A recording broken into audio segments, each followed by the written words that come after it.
Traders welcome to TGF gold trading forum.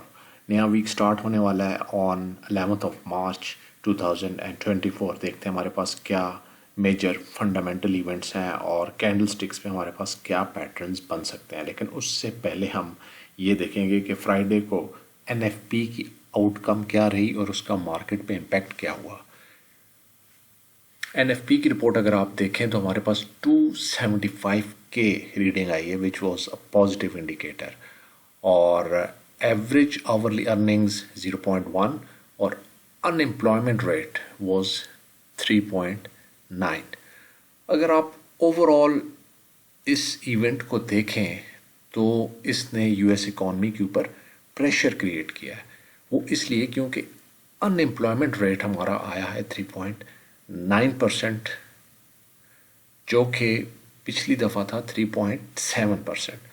और दूसरी चीज़ थी average hourly earnings, that is 0.1 as compare to 0.5 previously, जिसकी वजह से इकॉनमी के अंदर इन्फ्लेशन क्रिएट हुई है।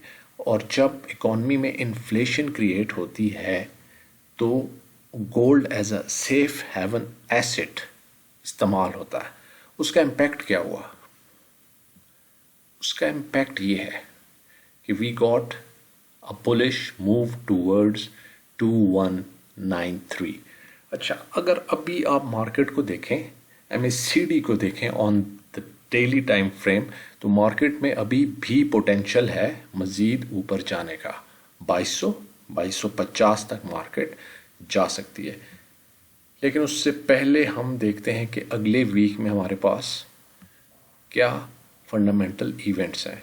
मंडे 11 मार्च कोई मेजर इकोनॉमिक इवेंट नहीं है। फिर मंगल वाले दिन 12 मार्च को हमारे पास मेजर इकोनॉमिक इवेंट्स हैं, जिसमें है कोर CPI। ये इम्पेक्ट कर सकता है मार्केट को। और वेडनेसडे को हमारे पास वेडनेसडे को इतना कुछ ख़ास नहीं है। और थर्सडे को फिर है हमारे पास core retail sales, initial jobless claims, PPI और रिटेल सेल्स। ये थर्सडे वाले दिन मार्केट को इम्पैक्ट कर सकता है। अब हम आते हैं 4 आवर चार्ट की तरफ। इस पे अगर हम देखें तो हमारे पास एक सपोर्ट बन रही है 2160 और रेजिस्टेंस है हमारी 2200 और 2225। जो हम देखते हैं मार्केट को इस वक्त, जो मैंने आपके साथ ये चार्ट शेयर किया है, MACD को अगर आप देखें तो इसमें पोटेंशियल है भी मज़ीद ऊपर जाने का। मार्केट 2200 2250 तक जा सकती है। लेकिन यहाँ पर एक इंटरेस्टिंग चीज़ जो हम आपसे शेयर करना चाहते हैं वो ये है कि इसको हम रिमूव करते हैं।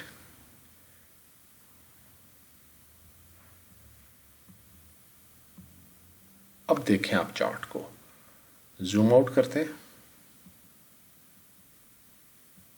ये हमारे पास D1 का चार्ट है। आप देखें तो हमारे पास कोई रेजिस्टेंस मौजूद नहीं है। ऊपर की जानिब मार्केट के पास कोई रेजिस्टेंस मौजूद नहीं है, क्योंकि गोल्ड मार्केट ने हिस्ट्री बनाई है। इतनी ऊंचाई पर प्राइसेस पहले कभी भी नहीं गई। इसलिए ये एक एजम्पशन हो सकती है कि मार्केट 2250 तक जाएगी या 2300 तक जाएगी, या कहाँ से रिवर्स होगी इसका किसी को आइडिया नहीं है। इसको थोड़ा सा और एलेबोरेट करते हैं। वीकली चार्ट पे जाते हैं। ये देखें, गोल्ड के लिए ऊपर कोई रेजिस्टेंस मौजूद नहीं है, इसलिए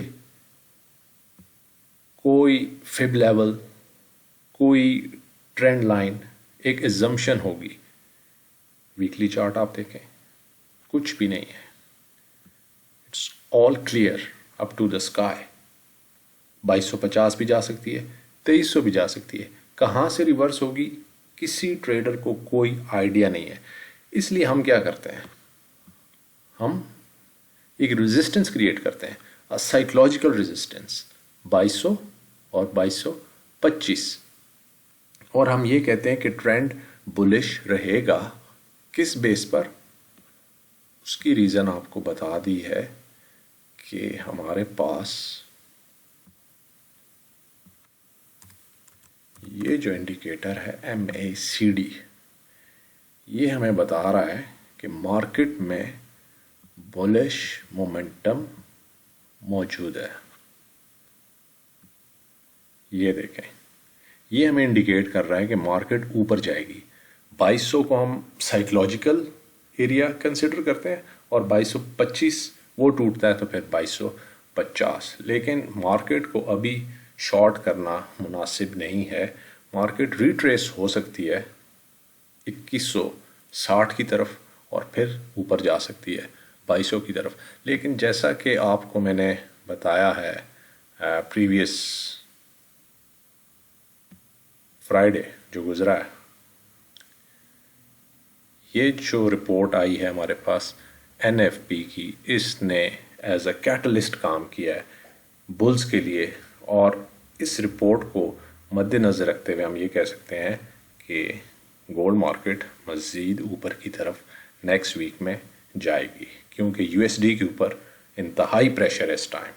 और चूँकि वो गिर रहा है नीचे, लोग इन्फ्लेशन की तरफ जा रहे हैं, US इकॉनमी इन्फ्लेशन की तरफ जा रही है, and gold itself is a hedge against inflation. So हम एक्सपेक्ट करते हैं कि मार्केट नेक्स्ट वीक ऊपर की तरफ जाएगी